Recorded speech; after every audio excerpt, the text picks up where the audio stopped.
بەڵێ سڵاوتان لێبێ سڵاو لە بینەرانی ناڕتی دیارە لە ماوەی سەرەتای دەستپێکی مانگی ڕەمەزان و پێشوازیکردنی هاوڵاتیان لە مانگی پیرۆزی ڕەمەزان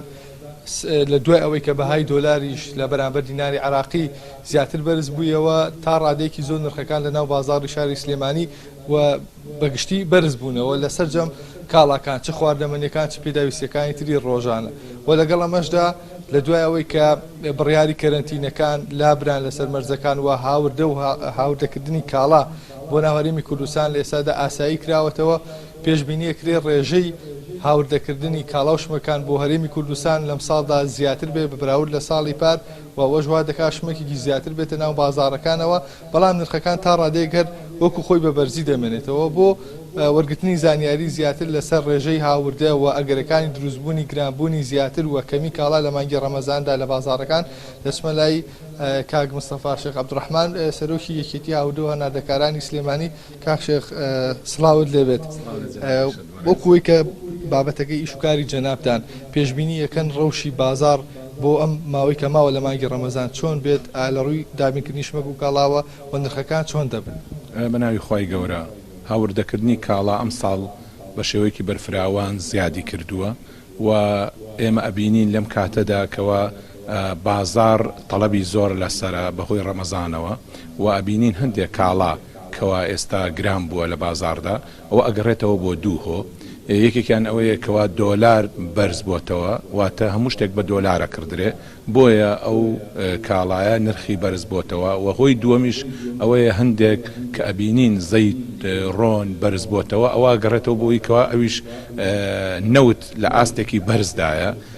واتە دۆلار و نەوت لەم کاتەدا کەوا بەرز بۆتەوە و هەموو کاڵایەکیش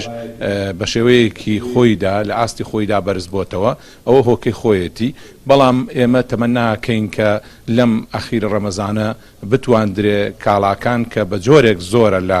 کۆگاکان و لە بازاڕەکاندا لەوە زیاتر بەرزبوونەوە بەخۆیەوە نەبینێ و هەوڵ ئەدەین ئێمە لەگەڵ ئەندامەکانمان و خاوەن براندەکان بۆ ئەویکەوا بتوانن لە ئاستێکدا ئەو نرخە بوەستێنن یاخود دای بەزێنن تا هاوڵاتیان سوودمەند من لێی. بۆیە ئێمە وەکو یەکێتی هاوردە و نانکارانی هەرێمی کوردستان هەموو کاتێ بە دوواداچوونمان کردووە بۆ ئەویکەوا بتوانین بازاڕەکانی هەرێمی کوردستان لە ئاستێکدا ئیستیقراری بەخۆی ببینێ هەتا هاوڵاتیان سوودمەند من لێی.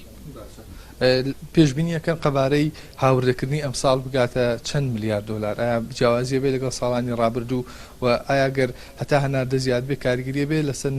نرخی شمەکان لە بازاردا؟ ئەم ساڵ ئێمە پێشبینی یەکەین کە هاوردەکردنی کاڵا بە جۆرێک زیادی کرد بێ لە ساڵان تا لە ئاستێکدا بتواندرێ کەوە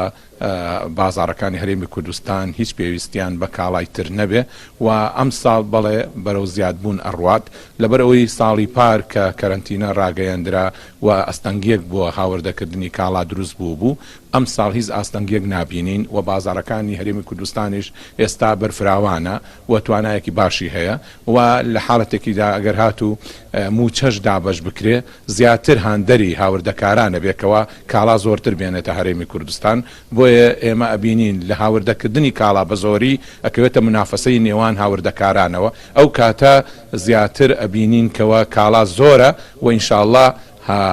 نرخەکانیش لە ئاستی خۆیدا دابەزێت. ئێمە ئەم ساڵ ئەبینین کە